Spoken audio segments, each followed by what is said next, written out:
Pulse పట్టుకుంటే రోగి రోగం ఏమిటో తెలుస్తుంది. అదే ఫోన్ పట్టుకొని రీల్స్ చేస్తే రోగి రోగం తెలుస్తుందా? ఆసుపత్రుల గదుల్లో జరగాల్సిన ఎగ్జామినేషన్ సోషల్ మీడియా వీడియోలో జరిగితే నష్టం ఎవరికి? యూట్యూబ్ వీడియోలు, ఇన్స్టాగ్రామ్ రీల్స్, వాట్సాప్ ఫార్వర్డ్స్ ఇదెక్కడి వైద్యం? ఈ ట్రెండ్ నిజంగా ప్రజలకు ఉపయోగమా లేక ప్రమాదమా? సలహాలిచ్చే వేదికలపై సర్జరీలకు ఛాన్స్ ఉంటుందా? చూస్తున్నారుగా, పైన తెల్లకోటు, మెడలో స్టెథోస్కోప్. ఏదో యాక్టర్స్ లా అనిపిస్తున్నారు కానీ అందరూ డాక్టర్సే. కాకపోతే వీళ్లకు సెపరేట్ వింగ్ ఉంది, అదే సోషల్ మీడియా వింగ్. ఇదే కొత్త ట్రెండ్. ఇది వాడండి, అది వాడకండి అని చెబుతూ పేషెంట్స్ ను ఇంకా కన్ఫ్యూజన్ లో పడేస్తున్నట్టుగా ఉన్నాయి కదా ఈ రీల్స్. ప్రపంచవ్యాప్తంగా హెల్త్ న్యూస్ కోసం సోషల్ మీడియాను ఉపయోగిస్తున్న వారి శాతం వేగంగా పెరిగింది. 2024-25 గ్లోబల్ హెల్త్ కమ్యూనికేషన్ రిపోర్ట్స్ ప్రకారం దాదాపు 60 నుండి 70% మొదట సోషల్ మీడియానే యూజ్ చేస్తోంది. భారత్ లో కూడా ఇదే పరిస్థితి. ముఖ్యంగా యువత, పట్టణ ప్రాంతాల్లో నివసించేవారు చిన్న సమస్యలకైనా ముందు యూట్యూబ్, ఇన్స్టాగ్రామ్ లో సెర్చ్ చేయడం అలవాటైపోయింది.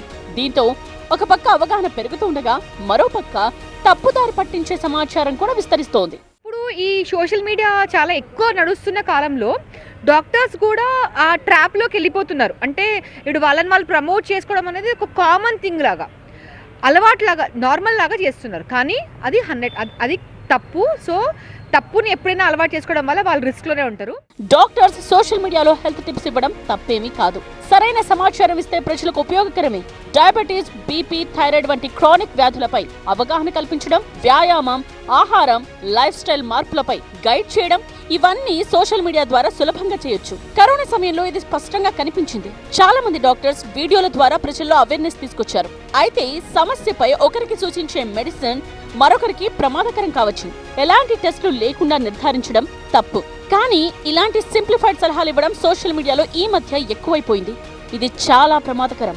ఎందుకంటే వైద్యం అనేది వ్యక్తిగతంగా క్లినికల్ ఎగ్జామినేషన్ ఆధారంగా ఉండాలి. కేవలం లక్షణాలు విన్నంత మాత్రాన సరైన నిర్ధారణ చేయడం అసాధ్యం. మన దగ్గర దీనిపై స్పష్టమైన మార్గదర్శకాలున్నాయి. నేషనల్ మెడికల్ కమిషన్ 2023లో విడుదల చేసిన డిజిటల్ ఎథిక్స్ గైడ్ లైన్స్ ప్రకారం డాక్టర్స్ సోషల్ మీడియాను ఉపయోగించుకోవచ్చు. కానీ కొన్ని కఠినమైన నిబంధనలు పాటించాలి. ముఖ్యంగా డాక్టర్ తన ప్రొఫెషనల్ ఐడెంటిటీని రివీల్ చేయాలి. తప్పుదారి పట్టించే క్లెయిమ్స్ చేయకూడదు. ముఖ్యంగా పేషెంట్ ను వ్యక్తిగతంగా పరీక్షించకుండా స్పెసిఫిక్ ట్రీట్మెంట్, ప్రిస్క్రిప్షన్ ఇవ్వకూడదు. అలాగే వీడియో కాల్ ద్వారా కన్సల్టేషన్ ఇవ్వచ్చు, కానీ అది కూడా ఒక ప్రోటోకాల్ ప్రకారం ఉండాలి. పేషెంట్ హిస్టరీ, ఐడెంటిటీ ఇవన్నీ నమోదు చేయాలి. యూట్యూబ్ వీడియో, రీల్స్ ద్వారా మందులు సూచించడం టెలిమెడిసిన్ కిందకు రాదు. ఇన్ఫ్లుయెన్సర్స్ ఈ మొట్టాలున్న పిల్లలకి, తర్వాత కొంతమంది ఫేర్నెస్ కోసం అని ఇలా క్రీములు సోషల్ మీడియాలో చెప్పేస్తున్నారు. అందులో బోల్డంత స్టెరాయిడ్స్, మెర్క్యూరీ లాంటివన్నీ ఉంటున్నాయి. దీనివల్ల కూడా చాలా నష్టం జరుగుతుంది. సోషల్ మీడియాలో మెడిసిన్ ప్రమోషన్ మరో పెద్ద సమస్య. కొన్ని ఫార్మా కంపెనీలు హెల్త్ ప్రొడక్ట్స్ కోసం డాక్టర్స్, ఇన్ఫ్లుయెన్సర్స్ లా పనిచేస్తున్నారు. ఫలానా సప్లిమెంట్ వాడితే వెంటనే బరువు తగ్గుతారు, ఫలానా మందు వాడితే చర్మం మెరుగవుతుంది అంటూ రూల్స్ కు విరుద్ధంగా ప్రకటనలు ఇవ్వడం ప్రమాదకరంగా మారింది. NMC రూల్స్ ప్రకారం డాక్టర్స్ ఎలాంటి కమర్షియల్ ఎండోర్స్మెంట్స్ చేయకూడదు. ఇది ముమ్మాటికి నిషేధం. అయినా సరే కొందరు ఈ నియమాలు ఉల్లంఘిస్తూ రీల్స్ చేస్తున్నారు.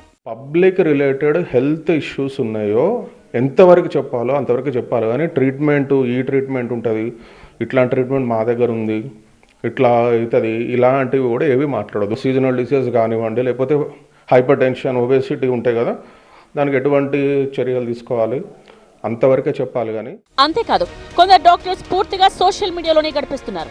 అయితే వీరిపై NMC నిఘా కొరబడిందన్న ఆరోపణలు ఉన్నాయి. సోషల్ మీడియాలో డాక్టర్స్ ఇన్ఫ్లుయెన్సర్స్ గా మారి నిబంధనలకు విరుద్ధంగా ప్రకటనలు చేస్తూ ఉంటే వారిపై NMC కఠిన చర్యలు తీసుకోవాలి.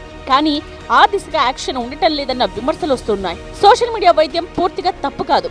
అది ఒక ఎడ్యుకేషన్ టూల్ గానే ఉండాలి, కానీ ట్రీట్మెంట్ ప్లాట్ఫామ్ గా కాదు. సో NMC నిబంధనలు ఉల్లంఘించే డాక్టర్స్ పై కఠిన చర్యలు తీసుకోవాలని కోరుతున్నారు ప్రజలు.